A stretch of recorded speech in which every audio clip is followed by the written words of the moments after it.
অভিষেকে বদলি হিসেবে নেমে চমক দেখিয়েছে নিকো পাজ। মেসির হ্যাট্রিক গোলে নিকোর অ্যাসিস্ট। রিয়াল মাদ্রিদের একাডেমি থেকে উঠে আসা এবং বর্তমানে ইতালীয় ক্লাব কোভোতে খেলা 20 বছর বয়সী নিকো পাজ ছিল স্কোয়াডের বিশেষ এক চমক। আর লিওনেল স্ক্যালোনিও যে ভুল কাউকে দলে নেননি সে প্রমাণই মাঠে দিয়ে দিলেন নিকো। তার খেলার ধরন ও পরিসংখ্যান আভাস দিচ্ছে আর্জেন্টিনার দলে সে এক ভবিষ্যৎ কাণ্ডারি। এমনকি 2026 বিশ্বকাপে সে হয়ে উঠতে পারে আকাশি সাদা ট্রাম্প কার্ড। শুধু নিকোই নয়, আলমাতা ও প্লাসিওস এর মতো তরুণেরাও হতে পারে এই দলের ভরসার জায়গা। তবে নিকোকে নিয়ে যেন সবার মধ্যে আলোচনা ও আস্থাটা বেশি। এমনকি মেসিও প্রশংসায় মাতছেন এই তরুণকে নিয়ে। কে এই নিকো পাজ, কিভাবে এলেন আর্জেন্টিনা দলে, কতটা উজ্জ্বল ভবিষ্যৎ তার, জানবো বিস্তারিত আয়োজনে।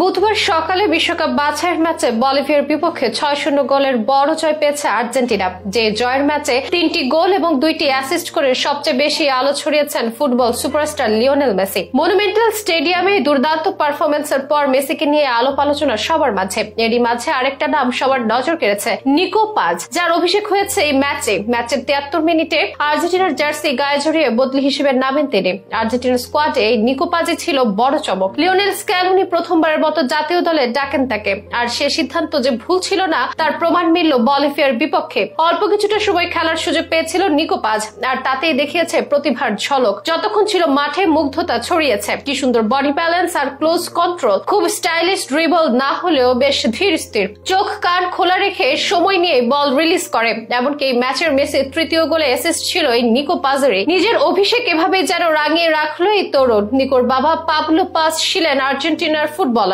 সেন্ট্রাল ডিফেন্সে খেলা পাবলো জাতীয় দলের জার্সিতে 14 ম্যাচ খেলেছেন। আর্জেন্টিনার হয়ে 1998 সালের বিশ্বকাপেও ছিলেন তিনি। আর আর্জেন্টিনা লিগে দীর্ঘ ক্যারিয়ার তার। সেই সূত্রে তার ছেলের জাতীয় দল হিসেবে আর্জেন্টিনাকে বেছে নেওয়ার কথা নিয়েছেও তাই। জন্ম স্পেনে হলেও নিকো পাজ এখন আর্জেন্টিনার ফুটবলার। স্পেনেও সুযোগ ছিল, তবে বাবার সূত্রে আর্জেন্টিনাতে এসেছে। জাতীয় দলে অভিষেকের আগে আর্জেন্টিনার অনূর্ধ্ব 20 দলে দেখা গিয়েছিল তাকে। গোলও করেছে বয়স ভিত্তিক সে দলের হয়ে। নিকো পাজের বেড়ে ওঠা অবশ্য স্পেনের রিয়াল মাদ্রিদ একাডেমিতে। 2016 সালে রিয়াল মাদ্রিদের সঙ্গে জড়িয়েছিল পাজের নাম। সেই থেকে যুব পর্যায়ের বিভিন্ন বিভাগে খেলেছে। আর গত বছর অভিষেক হয় সিনিয়র দলে, কিন্তু 8টির বেশি ম্যাচ খেলার সুযোগ হয়নি আক্রমণ ভাগের এই মিডফিল্ডারের। 2024 আগস্টে পাড়ি জমাতে হয় কোমাতে। এরই মাঝে আলোচনা এলো জাতীয় দলের আকাশি সাদা জার্সি গায়ে জড়িয়ে। খোদ লিওনেল মেসি ও নিকোর প্রশংসায় পঞ্চমুখ হয়েছেন। বলিভিয়ার বিপক্ষে ম্যাচ শেষে সাংবাদিকদের সাথে কথা বলার সময় মেসি বলেন, আজ নিকো পাজের অভিষেক করেছে, তার অনেক গুণ আছে, ও খুবই প্রতিভাবান এবং খেলার সঙ্গে দারুণভাবে মানিয়ে নিচ্ছে। নিকো পাজ সম্পর্কে মেসি মজার ছলেই বলেন, আমি যখন খেলা শুরু করেছি তখন তার জন্মই হয়নি।